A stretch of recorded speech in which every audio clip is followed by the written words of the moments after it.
believe that playing a sport in school is one of the most impactful things you could have done as a teen. Like, there are so many different morals and values that you obtain. Whether it's learning to work hard every day to become a starter, or learning you're not the main character because your coach walked up to you after practice and told you that you're never gonna make it.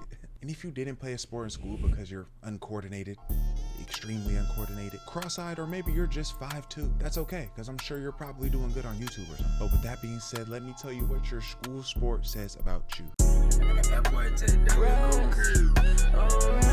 First, basketball. This was my forte. I hooped all 4 years of school. And I have to say, it made me never want to pick up a ball again. Before I take it there and give y'all my experience, I do want to say the overall experience of being a basketball player is dope. Like in school, there's a certain swag that the hoopers have that I feel like a lot of the other sports don't carry. I think because of how exclusive it is, you really become a family. All these brothers, you got 2 dads, no Diddy. And your dads love all of y'all, but there's like 2 or 3 that they love the most. Oh shit, it's Aaron! The main 2 sides about playing basketball though are the hooping with a really good team and hooping with a really sorry team. You would think that playing for a really good team would probably be better than playing for a really shitty one. In some cases it is. From my experience, that shit's ass. We were ranked in our state, and in our basketball family dynamic, you could compare our coach to Joe Jackson, the father of the Jackson 5. He might not have did physical damage to us, but he did put us through mental warfare. We could be beating a team by 30 fucking points. If we didn't slide on defense correctly, he was gonna chew our ass out in that locker room at halftime. But what that taught me is that that's what it takes. You gotta be mentally fucked up. Look at Kanye. Every great got crazy in him. George Bush doesn't care about black people.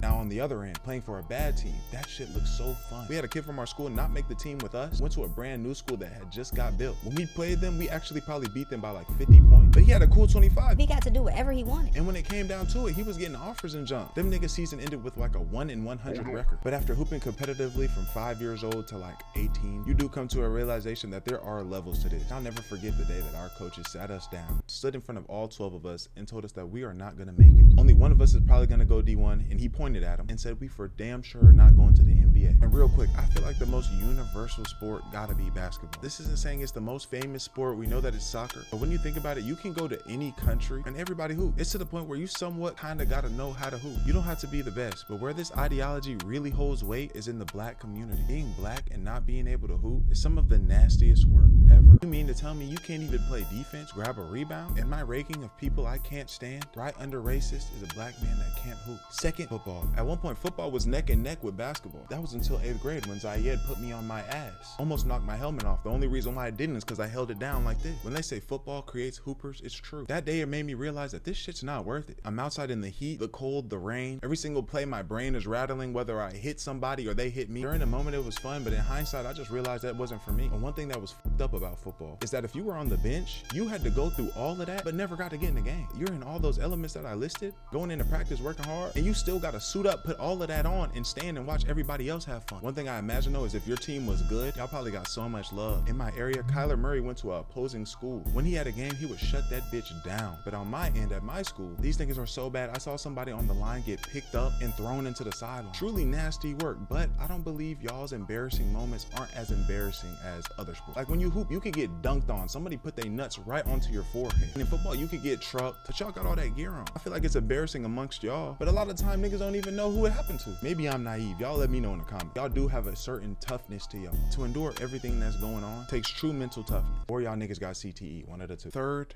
wrestling. Now, like me, I feel like a lot of y'all never even noticed the wrestling team. The only reason why I did is because our practice was at the same time as theirs. So when we would get water, we would catch them every now and then. This is the most to themselves sport in the school, I feel like. You probably never could have pointed out anybody in the wrestling team. But heed my warning, these motherfuckers are like that. For 2 reasons. One, this is dead ass a martial art. Like I said, I knew a wrestler in high school, but as I've grown up, I've also come in contact with a few others. And there's a common theme amongst all of them. They are all infatuated with the idea of putting a motherfucker on their head. They love saying that shit. I'll put him on his head, I'll drop him on his head. This dude in college, he wrestled. We were out one day, we saw some motherfuckers fighting. He gonna say, they need to stop all that fighting. He just need to pick him up, put him on his fucking head. And this is true, because the kid I knew in high school got into it with somebody. When I tell you, he didn't put his hands up to fight. He only put him up just to kind of block his face. When he got in there, he picked that nigga up and did what?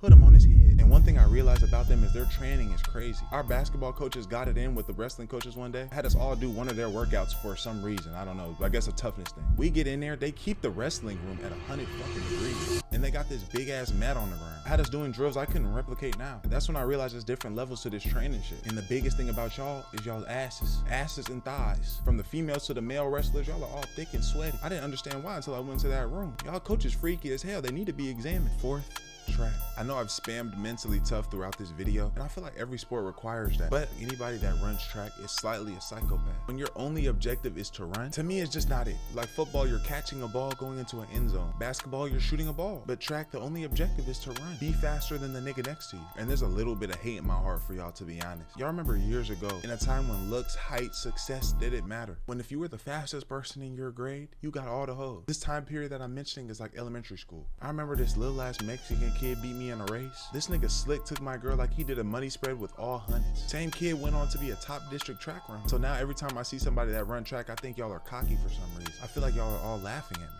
Track is one of those sports where its embarrassment ranking is like a 7 out of 10. Scratch that at 8 out of 10 because I want you to imagine 2 scenarios. The fake gun goes off on your track.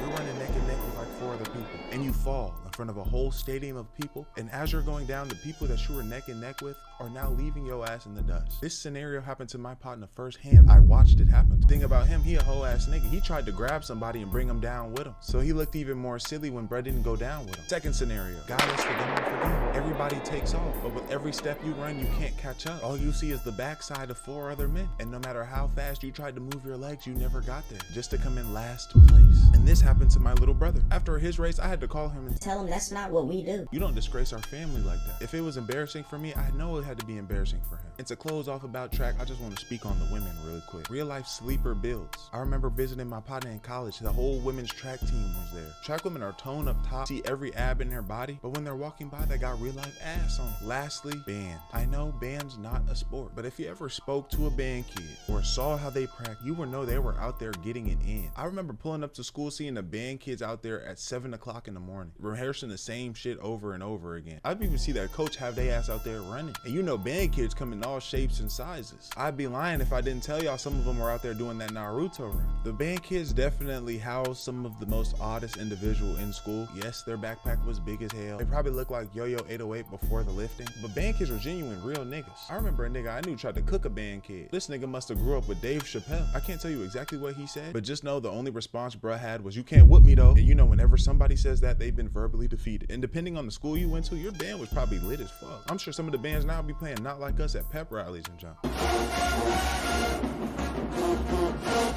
I got respect for their hustle. I know they be getting it in. Not to mention, combo with those 7 in the morning practices, they would be out there after basketball practice. And our practice exceeded an hour after school. So hey, to me, band's a sport. And you gotta compete for a spot and jump. One of these band kids told me he's competing for first chair. He talking about he can't play trombone better than me. Start getting mad, start yelling. But to end it off for this first part, because there will be a part 2. I respect if you played a sport or you didn't play a sport. You know it's all love, and let me know what sports you want me to do in the next part. With that being said, thank you for watching. Like, comment, and subscribe. I'm gone. ADD let do.